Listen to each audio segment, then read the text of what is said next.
వాగర్థావివ సంపృక్తౌ వాగర్థ ప్రతిపత్తయే జగతః పితరౌ వందే పార్వతీ పరమేశ్వరౌ.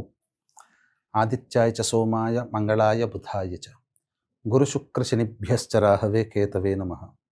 శృంగేరి జగద్గురు పీఠాధిపతులకి, కంచి పీఠాధిపతులకి నమస్కారములు తెలియచేసుకుంటూ కార్యక్రమాన్ని ప్రారంభిద్దాం.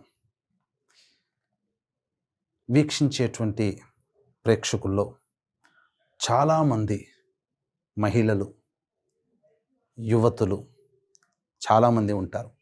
ఇది ప్రత్యేకించి ఈ వీడియో ఎవరి కోసం అయ్యానంటే, చెబుతున్నాను వినండి. ఆర్థిక బాధలతో ఇబ్బందులు పడుతున్నటువంటి వాళ్ళు, వ్యాపారపరంగా సమస్యలతో సతమతమవుతున్న వాళ్ళు, ప్రధానంగా డబ్బుకి ఇబ్బంది పడుతున్నటువంటి వాళ్ళు, ఉద్యోగ సమస్యలు, ప్రమోషన్లు రాక, అలాగే నిరుద్యోగము అనగా ఉద్యోగం లభించక, ముఖ్యంగా కష్టాల పాలైనటువంటి వాళ్ళు, ఈ కష్టం చెప్పుకోలేం, పగవాడికి కూడా రాకూడదు ఈ కష్టాలు అని భావించే వ్యక్తుల కోసం, ఇంకా ప్రత్యేకముగా భర్త అనారోగ్యం పాలై సతమతమవుతూ హాస్పిటల్ చుట్టూ తిరగాల్సినటువంటి పరిస్థితి ఉన్న మహిళల జీవితంకి సంబంధించి, అలాగే ఆల్రెడీ వివాహమై భర్త దీర్ఘకాలం ఆయుష్మంతుడుగా ఉండాలని కోరుకునే ప్రతి మహిళ, మరియు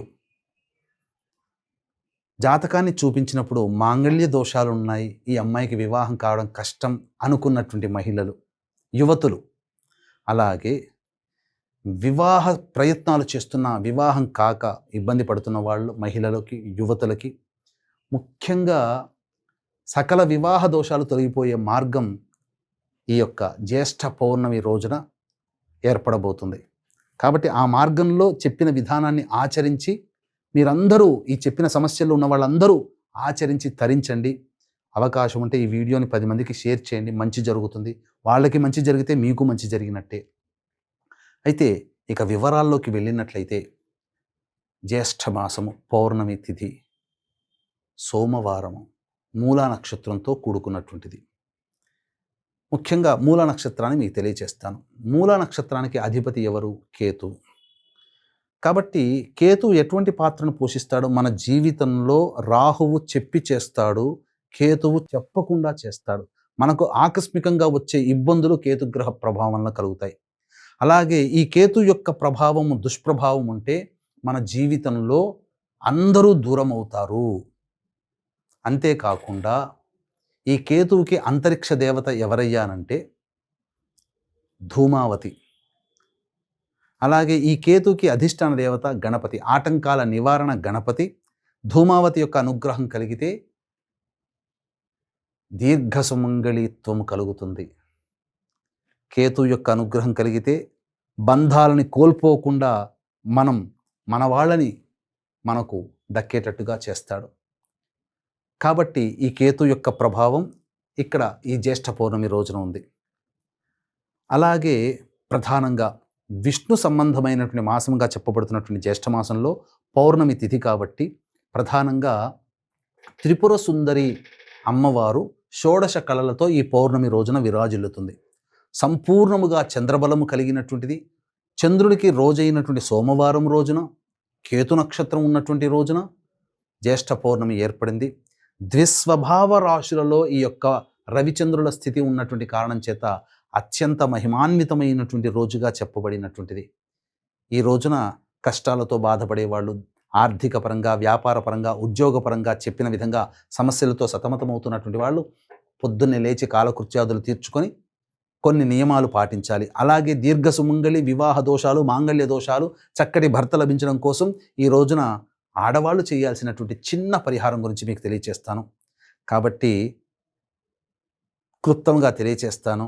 కాబట్టి ఇంతటి మహిమాన్వితమైనటువంటి రోజున సమస్త మానవాళికి కూడా సంతోషము, ఆనందం కలగాలి, వాళ్ళ కోరిక నెరవేరాలి, వాళ్ళ సంకల్పం నెరవేరాలనేటువంటి ఒక సదుద్దేశముతో మన పీఠమాధ్వర్యంలో సాయంకాలం 7 గంటలకి ఈ జ్యేష్ఠ పౌర్ణమి సందర్భంగా 29వ తారీఖు రోజున ధూమావతి, ప్రత్యంగిర, బగళాముఖి హోమాలతో పాటుగా మేష, మిథున, కర్కాటక, సింహ, కన్య, వృశ్చిక, ధనస్సు, కుంభ, మీన రాశిలో జన్మించిన వారికి శనిదోష నివారణ పూజలు, హోమాలు, మరియు మీ జాతకరీత్యా కలుగు విద్య, వివాహ, ఉద్యోగ, దాంపత్య, అనారోగ్య సమస్యల నివారణకి సర్వదోష నివారణ పూజలు, హోమాలు జరిపించి శక్తిపాతము చేసినటువంటి కరుంగలి మాల ఇవ్వడం జరుగుతుంది.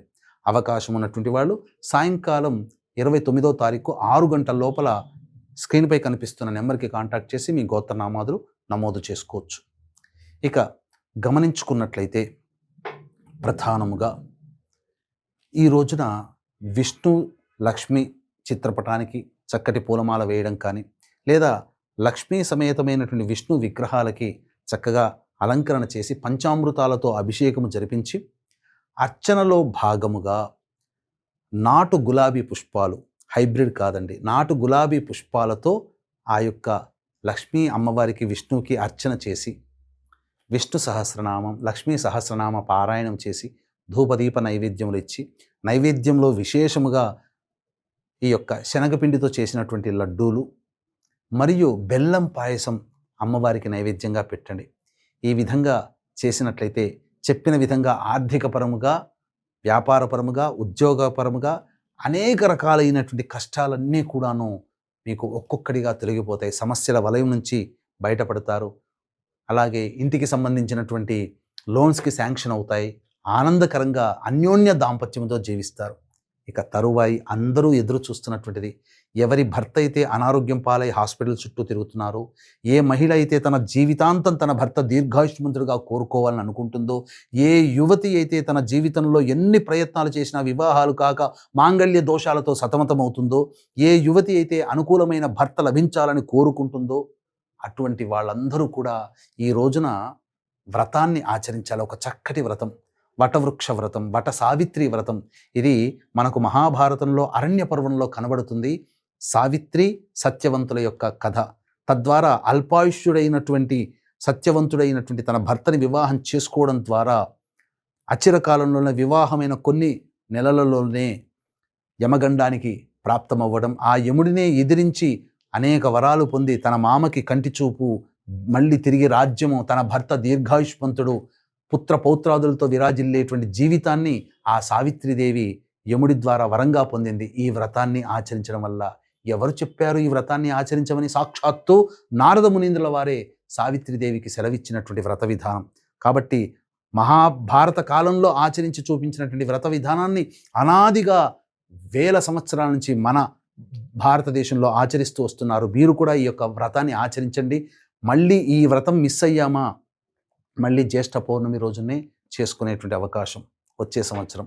కాబట్టి ఈ రోజున చేయాల్సినటువంటిదల్లా కూడా దగ్గరలోని దేవాలయంలో కానీ లేదా ఊరిలో కానీ మర్రి చెట్టు దగ్గరికి వెళ్ళండి. వెళ్ళి ఆ మర్రి చెట్టుకి సాష్టాంగ నమస్కారం చేయకపోయినా నమస్కారం చేసి, నా భర్త ఆయుష్గా ఉండాలి, నా భర్తకున్నటువంటి అనారోగ్యం తొలగిపోవాలి, నా జాతకంలో ఉన్నటువంటి మాంగళ్య దోషాలు పోవాలి, లేదా నాకు చక్కటి భర్త లభించాలని ఎవరికి వారు తగ్గట్టుగా వాళ్ళ కోరికలను కోరుకొని చక్కగా ఆ యొక్క మర్రి చెట్టుని మంచినీటితో కొద్దిగా శుభ్రం చేసి, ఆ మర్రి చెట్టు మొదట్లో చక్కగా పసుపు కుంకుమలతో అలంకరణ చేసి, తదనంతరం తెచ్చుకున్నటువంటి రాగి చెంబు నీటిని ఆ మర్రి చెట్టు మొదట్లో వేసి, తదనంతరం దీర్ఘాయుష్మంతుడుగా నా భర్త ఉండాలని మనస్సులో ఆ సావిత్రీదేవిని, సత్యవంతుణ్ణి స్మరించుకుంటూ ఆ యొక్క వటవృక్షానికి 3 చుట్లు పసుపుతో తడిపినటువంటి నూలు దారాన్ని 3 చుట్లు చుట్టాలి. తదనంతరం ఆ యొక్క వట సావిత్రి వ్రత కథలో భాగంగా సావిత్రి సత్యవంతుల యొక్క కథ, యముడి ద్వారా పొందినటువంటి వరాలకు సంబంధించిన అన్నీ కూడాను చక్కగా నెమరు వేసుకొని చదువుకొని, తదనంతరం ఆ యొక్క దుర్గా అమ్మవారు, లక్ష్మీ అమ్మవారు, సరస్వతి అమ్మవార్ల అష్టోత్తరాలు పారాయణం చేసుకొని చక్కగా ఇంటికి రావాలి.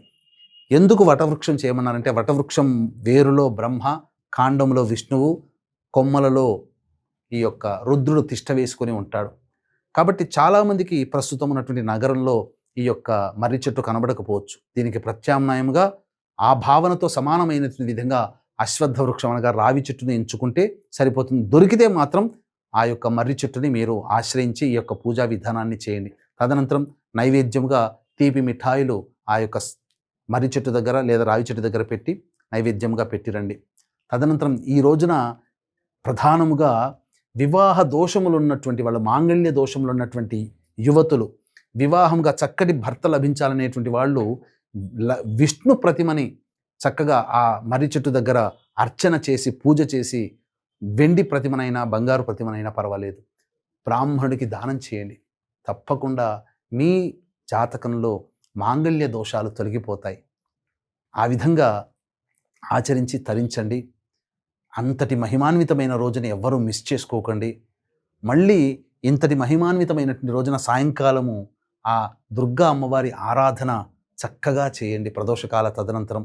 అలాగే ముత్తైదువులకి చక్కగా ఒకరు కానీ, ముగ్గురు కానీ, ఎంతమంది మీకు ముత్తైదువులు లభిస్తే అంత ముత్తైదువులకి స్త్రీ అలంకరణ వస్తువులైనటువంటి అద్దము, దువ్వెన, కాటుక, గాజులు, రవిక బట్ట, పూలమాల, పసుపు, కుంకుమ ఇలా వారికిచ్చి నమస్కారం చేసుకొని వారికి వీలైతే భోజనం పెట్టండి. దక్షిణ తాంబూలాదులు ఇవ్వండి. ఈ విధంగా చేసి వారి ఆశీర్వచనం తీసుకోండి. తప్పకుండా మీ భర్త దీర్ఘాయుష్మంతుడుగా మీకు తిరిగి వస్తాడు. అలాగే చక్కగా వివాహ దోషాలు తొలగి మంచి వరుడు లభిస్తాడు. భవిష్యత్తులో చక్కగా మంచి గుణాలు కలిగినటువంటి భర్త మీకు లభిస్తాడు. అంటే సినిమాల్లో చూపించిన విధంగా ఇలా మాయగా జరగదండి. క్రమేపీ మీ యొక్క భర్త ఆరోగ్యం కుదుటపడుతుంది. దీర్ఘాయుష్మంతుడిగా ఎంత బయట వెళ్ళి ఎంతకున్న గండదోషాల నుంచి బయటపడి ఆనందంగా మీ ఇంటికి తిరిగి వస్తారు. ఇలా అనుభవిస్తే తప్ప ఈ యొక్క అనుభూతుల్ని చెబితే అర్థం కాదు. అనుభవించినటువంటి వాళ్ళకే అది అర్థమవుతుంది. కాబట్టి తప్పకుండా పూర్వకాలంలో ఎంతోమంది ఈ విధానాన్ని ఆచరించి దీర్ఘాయుష్యులుగా పొందినటువంటి భర్తల్ని కలిగిన వాళ్ళు ఉన్నారు. మీరు కూడా ఆచరించండి. ప్రతి మహిళ ఆచరించాల్సినటువంటిది, ప్రతి మహిళ తరించాల్సినటువంటిది ఈ యొక్క వ్రత విధానం. అవకాశం ఉంటే ఆచరించి తరించండి. లేదా మన పీఠం ఆధ్వర్యంలో ఈ యొక్క జ్యేష్ఠ పౌర్ణమి రోజున సాయంకాలం 7 గంటలకి ప్రారంభమయ్యేటువంటి కార్యక్రమంలో మీరు కనిపిస్తున్న నెంబర్కి కాంటాక్ట్ చేసి ఈ యొక్క సర్వదోష నివారణ పూజలు, శనిదోష నివారణ పూజలు, ప్రత్యంగిర, బగళాముఖి, అలాగే ధూమావతి హోమాలలో మీ గోత్రనామాదులు నమోదు చేసుకొని దైవానుగ్రహాన్ని పొంది తరిస్తారని కోరుకుంటూ సర్వం శ్రీ ఉమామహేశ్వర పరబ్రహ్మార్పణమస్తు.